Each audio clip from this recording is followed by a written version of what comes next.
नमस्ते बच्चों। रिमझिम दीदी आ गई और बच्चों हमारी आज की कहानी का नाम है खोई हुई राजकुमारी। बच्चों एक बार क्या हुआ, एक बड़ी ही तूफानी रात थी। बादल गरज रहे थे, बरसात हो रही थी और बच्चों बिजली चमक रही थी। ऐसे में बच्चों एक शहर में दो लड़कियां पैदा हुई, एक ही दिन एक ही समय पर दो अलग अलग घरों में। और बच्चों उसमें से एक जो बेटी पैदा हुई वो तो थी एक राजा के यहाँ राजकुमारी पैदा हुई थी, जिसका नाम रखा गया सुकीर्ति। और बच्चों दूसरी तरफ एक और लड़की पैदा हुई जो कि एक गडरिया के यहाँ पैदा हुई थी। गडरिया यानी कि शेपर्ड, और उसका नाम रखा गया रेखा। तो बच्चों जो सुकीर्ति थी वो धीरे धीरे बड़ी होने लगी महल में। वो बड़ी ही सुंदर थी, पर बच्चों क्योंकि वो एक राजकुमारी थी तो राजा के लाड़ प्यार में वो बहुत बिगड़ गई थी, बहुत ही जिद्दी हो गई थी। वो जो भी मांगती थी उसकी जिद पूरी हो जाती थी। एक बार बचपन में वो बोली अपने पिताजी से, पिताजी पिताजी मुझको ना वो दूर चमकता हुआ चांद चाहिए। तो माँ ने समझाया, रानी माँ ने, अरे प्यारी बेटी सुकीर्ति, ये चांद है, ये कैसे आएगा नीचे? ये तो आसमान में रहता है। नहीं, मुझे कुछ भी नहीं मालूम, मुझे चांद चाहिए चाहिए चाहिए। तो बच्चों पिताजी ने कहा, हाँ चिंता मत करो मेरी बच्ची, तुम्हारे लिए हम चांद लेके आएंगे। पहरेदार जाओ और चांद लेके आओ। और बच्चों पहरेदार राजा का इशारा समझ गया। वो गया और कहीं से एक गोल सी बड़ी सी लाइट जैसी चीज ले आया। क्योंकि वो तो छोटी थी तो उस समय तो वो बात मान गई। अरे वाह पिताजी, थैंक यू, आपने मुझे चांद ला के दिया, चांद ला के दिया। बच्चों इसी तरह से बड़ी वो जिद्दी हो गई थी। वो किसी की भी बात नहीं सुनती थी राजकुमारी सुकन्या। और बच्चों वो जहां भी जाती थी लोगों पर दया नहीं करती थी, गलत तरीके से अपनी प्रजा से बातें करती थी। राजा और रानी बड़े दुखी होते थे उस व्यवहार को देखकर, पर वो सोचते थे, महाराज हमारी राजकुमारी का व्यवहार अच्छा नहीं है। हाँ जानते हैं हम रानी, पर हो सकता है अभी वो बच्ची है, बहुत छोटी है, जब बड़ी होगी तो देखिएगा बड़ी ही प्यारी राजकुमारी बनेगी, बड़ी ही दयालु और नेक दिल बनेगी, विनम्र बनेगी। महाराज आप कहते हैं, पर मुझे तो बड़ा डाउट होता है। नहीं महारानी आप चिंता मत कीजिए, एक दिन हमारी सुकीर्ति बड़ी ही प्यारी और अच्छी बनेगी, देखिएगा आप चिंता मत करिएगा। और बच्चों दूसरी तरफ जो रेखा थी, जो गडरिये की बेटी थी, वो भी वैसी ही थी, बिल्कुल राजकुमारी सुकीर्ति जैसी जिद्दी, बदमिजाज और बदतमीज। वो भी लोगों से अच्छी तरीके से नहीं बात करती थी। उसकी माँ ने कहा, बेटा रेखा देखो ना तुम्हारा कमरा कितना गंदा हो रहा है, थोड़ी सफाई कर दो, अपनी चीजें जगह पर रख दो। माँ आप मुझसे काम के लिए कहते हो, देखो ना मैंने कितनी अच्छी नई ड्रेस पहनी है, अगर मैं सफाई करूंगी तो मेरी ड्रेस गंदी हो जाएगी ना, आप ही सफाई कर दो ना। अच्छा बेटा ठीक है। और बच्चों उसके भी माँ बाप उसकी बात मान लेते थे, कोई उससे कुछ नहीं कहता था। वो भी लोगों से बुरा व्यवहार करती थी। अब बच्चों धीरे धीरे करके दोनों बड़ी होने लगी। दोनों सुकीर्ति और रेखा 18 इयर्स की हो गई थी। तो बच्चों एक फेरी थी, गॉड मदर फेरी, वो आसमान से इन दोनों लड़कियों का व्यवहार देखती थी, उसे बड़ा बुरा लगता था। वो सोचती थी, क्या करूं मैं, इन दोनों लड़कियों को कैसे सही करूं? ये दोनों ही लड़कियां, राजकुमारी भी और गडरिये की बेटी भी, बड़ी ही जिद्दी हैं, बड़ी ही बदमिजाज हैं। इस तरह से तो नहीं चलेगा, इनको अच्छा आदमी बनना पड़ेगा। मुझे कुछ तो करना ही पड़ेगा। अब तो ये बड़ी हो गई है, फिर भी इनके व्यवहार में कोई फर्क नहीं आया है।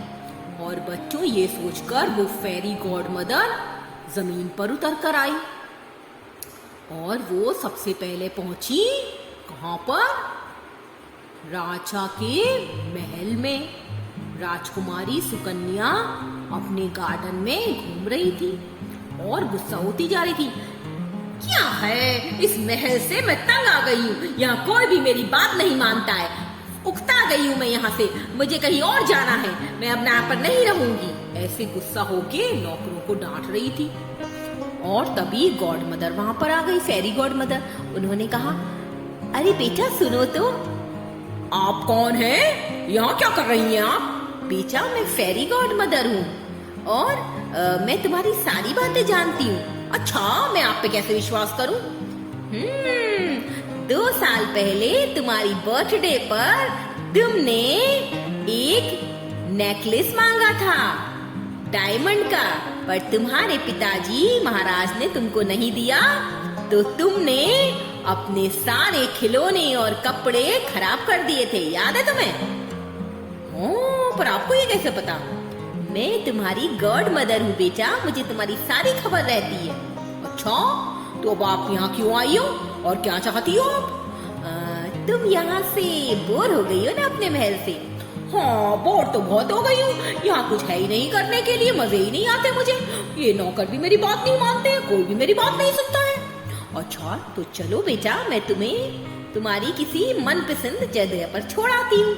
हाँ हाँ, चलिए चलिए, मुझे यहाँ पर नहीं रहना। और बच्चों, वो फेरी गॉड मदर का हाथ पकड़ लिया उसने।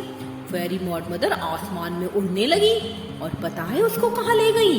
वो उसको ले गई उस गडरिया के गांव में जहाँ पर रेखा रहती थी।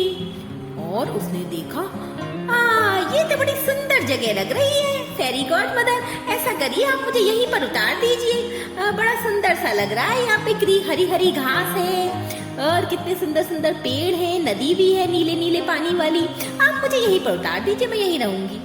और बच्चों, फिर फेरी गॉड मदर ने राजकुमारी सुकीर्ति को वहां पर उतार दिया गडरिया के गांव में। उधर से सुकीर्ति आ रही थी और इधर से रेखा आ रही थी।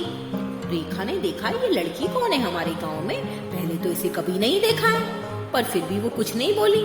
दोनों की नजरें मिली और दोनों ही, क्योंकि बच्चों बड़ी घमंडी थी, एक दूसरे को देखकर भी कुछ नहीं बोली और आगे बढ़ गई। हाँ, पता नहीं कहाँ से ये नई लड़की आई है हमारे गांव में।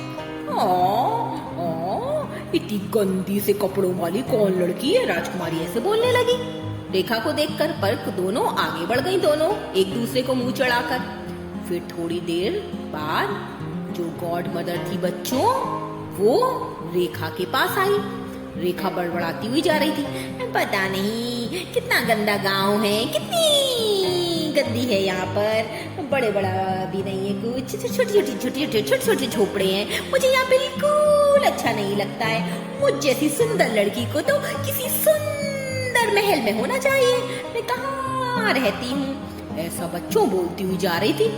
तो गॉड मदर आ गई और उन्होंने उससे कहा, बेटा रेखा, तुम क्या चाहती हो? आप कौन हो?